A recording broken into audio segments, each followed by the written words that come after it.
فانی بدایونی جن کا اصلی نام شوکت علی خان تھا، ان کی غزل نمبر 1 پڑھتے ہیں۔ آپ کی کتاب کا صفحہ نمبر 142 ملاحظت فرمائیے۔ شعر یوں ہے، غزل کا مطلع پڑھتے ہیں۔ دنیا میری بلا جانے مہنگی ہے یا سستی ہے، موت ملے تو مفت نہ لوں، ہستی کی کیا ہستی ہے۔ آبادی بھی دیکھی ہے، ویرانے بھی دیکھے ہیں، جو اجڑے اور پھر نہ بسے دل وہ نرالی بستی ہے۔ جان سی شے بک جاتی ہے ایک نظر کے بدلے میں، آگے مرضی گاہک کی ان داموں تو سستی ہے۔ جگ سونا ہے تیرے بغیر آنکھوں کا کیا حال ہوا، جب بھی دنیا بستی تھی اب بھی دنیا بستی ہے۔ آنسو تھے سو خشک ہوئے، جی ہے کہ امڑ آتا ہے، دل پہ گھٹا سی چھائی ہے، کھلتی ہے نہ برستی ہے۔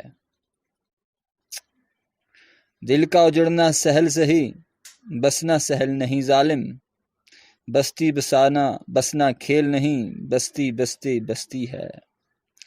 فانی جس میں آنسو کیا دل کے لہو کا کال نہ تھا، ہائے وہ آنکھ اب پانی کی 2 بوندوں کو ترستی ہے۔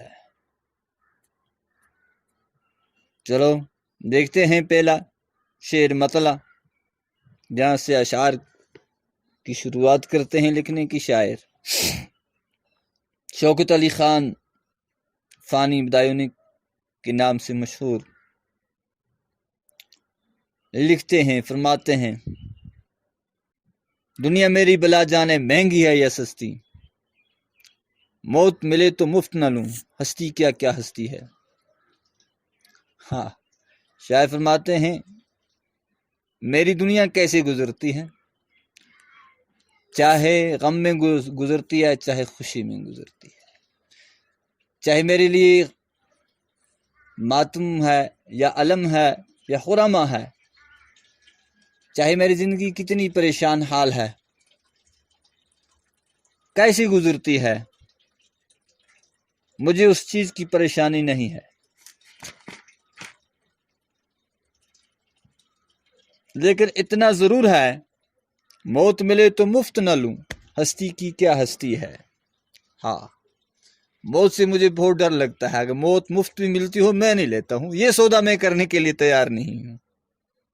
ہستی کی کیا ہستی ہے، تو موت کے سامنے کس کی کیا ہستی ہے۔ یہ خوفزدہ رکھنے والی چیز ہے، اس سے ہر ایک خوفزدہ ہے، ہر ایک ڈرتا ہے، اس کے سامنے کوئی اپنی ہستی اپنا بڑا پن نہیں دکھا سکتا ہے، اس سے کوئی بچ نہیں سکتا۔ اب مطلع کے بعد والا شعر ہم پڑھتے ہیں۔ آبادی بھی دیکھی ہے ویرانے بھی دیکھے ہیں، وہ اجڑے اور پھر نہ بسے دل وہ نرالی بستی ہے۔ شاعر فرماتے ہیں دل انسان کی ایک ایسی بستی ہوتی ہے، اگر اس میں کسی کی وفا یا بے وفائی کی نفرت ہو جائے، ایک ایسی نرالی ایک انوکھی بستی ہوتی ہے دل کی، شیشے کے مانند، شیشہ ٹوٹ گیا چور ہو گیا، جڑنا محال ہے، اسی دل کی بستی جب اجڑ گئی، دل جب نہ مانے، اس پر قابو کرنا بڑا مشکل ہے۔ دنیا میں بستیاں اجڑتی بھی ہیں اور بستی بھی ہیں، لیکن اتنا مشکل نہیں ہے جتنا مشکل یہ ہے کہ دل کی بستی کو دوبارہ آباد کرنا، کسی نفرت انگیز شے کو پھر دوبارہ اپنے دل میں بسانا، جس سے نفرت ہو جائے اس کو پھر دوبارہ اپنے دل میں بسانا نہایت مشکل ہے۔ نرالی بستی ہوتی ہے دل میں، جو چاہے کسی چیز کو اپنے لیے جان لے، پسند کر لے، چاہے وہ کیسی بھی ہو، اس کو اچھی لگتی ہے۔ اس کی نگری الگ ہے، دل کے سودے الگ ہوتے ہیں۔ اسی طرح جو آبادی ہوتی ہے، یہ بستی بھی دیکھی ہے میں نے اور ویراں ہوتی بھی دیکھی ہے میں نے، اسی طرح دل کی بستی جب ویراں ہوتی ہے، اس کا دوبارہ بسنا نہایت مشکل ہوتا ہے۔ اب اس سے اگلے والا شعر ہم پڑھتے ہیں۔ جان سی شے بک جاتی ہے ایک نظر کے بدلے میں، اگر مرضی گاہک کی ان داموں تو سستی ہے۔ شاعر فرماتے ہیں کہ میں اپنے محبوب کے لیے، فانی صاحب فرماتے ہیں کہ اس کی ایک نظر کے لیے، ایک نظر عنایت کے لیے میں اپنی جان کو نثار کرنا چاہتا ہوں۔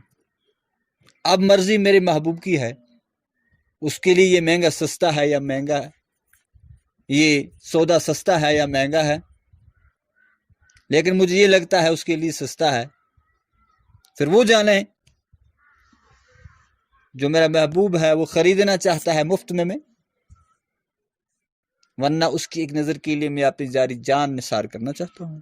اب مرضی میرے محبوب کی ہے، سودا گاہک وہ ہے، سودا میں ہوں، اس کی مرضی ہے اس کے لیے سستا ہے یا مہنگا ہے۔ اگلا شعر پڑھتے ہیں۔ جگ سونا ہے تیرے بغیر آنکھوں کا کیا حال ہوا، جب بھی دنیا بستی تھی اب بھی دنیا بستی ہے۔ جگ سونا ہے، سونا کہتے ہیں، یہ تین لفظ ہیں، سونا، سونا اور سونا۔ سونا ہو گیا ویران، جس میں کوئی رونق نہ ہو، سونا سونا لگتا ہو، اجڑا جھا لگتا ہو، اس کو سونا کہتے ہیں۔ سونا کہتے ہیں گولڈ کو، اور سونا کہتے ہیں سو جانے کو۔ یہ لفظ سونا ہے۔ جگ سونا سونا لگتا ہے، یعنی کہ جگ دنیا کو کہا جاتا ہے۔ تیرے بغیر آنکھوں کا کیا حال ہوا، شاعر فرماتے ہیں جب بھی دنیا بستی تھی اب بھی دنیا بستی ہے۔ شاعر فرماتے ہیں مجھے دنیا سے کیا لینا دینا، میں تو اپنے محبوب کو دیکھنا چاہتا ہوں، میرا محبوب میرے سامنے رہنا چاہیے، اس کے بغیر میری آنکھیں ساری دنیا کو اجڑتا ہوا دیکھتی ہیں۔ دنیا کبھی بستی بھی ہے اجڑتی بھی ہے، پہلے بھی بستی تھی بعد میں بھی بستی رہے گی، دنیا کا کاروبار تو چلتا رہے گا، لیکن مجھے اپنے محبوب کی ایک نظر چاہیے، میری آنکھیں اس کو دیکھنے کے لیے بڑی بےتاب و پریشان ہیں۔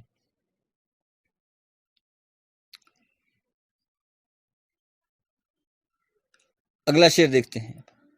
آنسو تھے سو خشک ہوئے، جی ہے کہ عمر آتا ہے، دل بھی گھٹا سی، دل پہ گھٹا سی چھائی ہے، کھلتی ہے نہ برستی ہے۔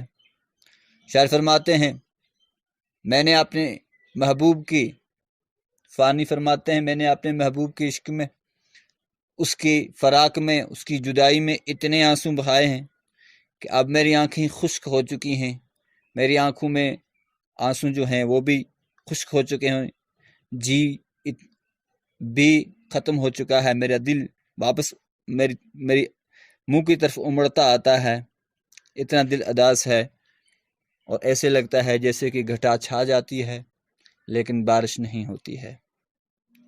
لیکن مطلب یہ ہوا کہ میں اپنے محبوب کے عشق میں اتنا زیادہ آنسو بہائے ہیں، اس طرح کی امید ہوتی ہے گھٹا ہوئی بارش ہوگی، لیکن بارش پھر بھی نہیں ہوئی، پھر بھی مجھے اپنے محبوب سے وصل نہیں ہوا، اس سے ملاقات نہیں ہوئی۔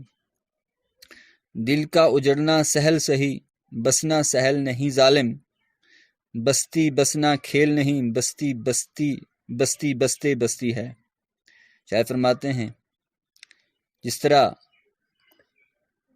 بستیاں بسانا بھی آسان نہیں، کوئی کھیل کام نہیں ہوتا ہے، جب کوئی بستیاں اجڑ جاتی ہیں صدیوں لگتے ہیں اس کو بسانے کے لیے، لیکن اے میرے محبوب تو اتنا ظالم کہ میری دل کی بستی کو آپ نے اجاڑ دیا ہے، یہ کوئی آسان کام نہیں ہے، اس کو دوبارہ بسانا جو ہے بہت نہایت مشکل ہے، یعنی کہ میرے دل کو تو نے رنجور و چور کر رکھا ہے۔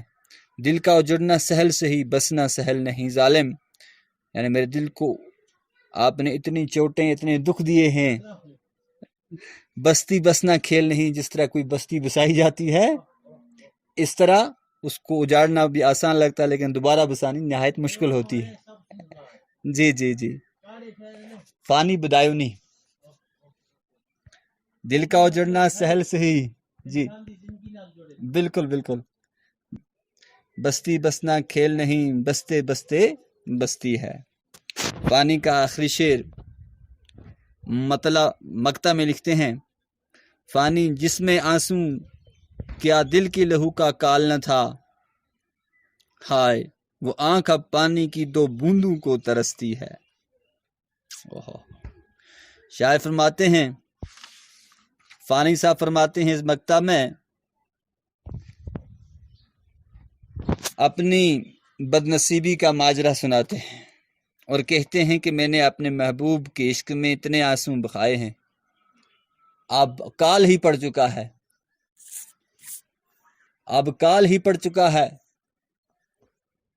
مجھ میں اتنی سکت نہیں رہی ہے، اب خون کے آنسو رو رہا تھا، اب خون بھی ختم ہو چکا ہے، اب خون بھی نہیں رہا ہے، ہائے افسوس وہ آنکھ اب بھی پانی کی 2 بوندوں کو ترستی ہے، وہ آنکھ اس طرح ترستی ہے، میرے آنسو اس طرح ترس رہے ہیں کہ مجھے اپنے محبوب کی آنکھ کے عشق میں، اس کی ہجر میں، اس کی جدائی میں میری آنکھیں ترس رہی ہیں اس کو دیکھنے کے لیے، اور میرے آنسو بھی خشک ہو چکے ہیں اس کی جدائی میں، بس اس طرح پانی کی 2 بوندیں بھی میری آنکھوں میں نہیں رہی ہیں، اتنا میں پریشان ہوا، میری آنکھیں خشک ہو چکی ہیں، میری آنکھوں میں آنسو بھی نہیں رہے ہیں، میں اپنے محبوب کی جدائی میں اتنا پریشان اور اتنا مصائب و علم میں مبتلا ہوں۔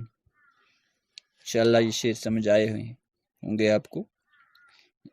تو یہ غزل لمبی سی غزل ہے، اس کے زیادہ اشعار ہیں، تو اگلی بار انشاءاللہ پھر دوبارہ اگر کہیں ملاقات کریں اس کو، کوئی سمجھ نہ آئے تو بار بار اس کو پڑھیں۔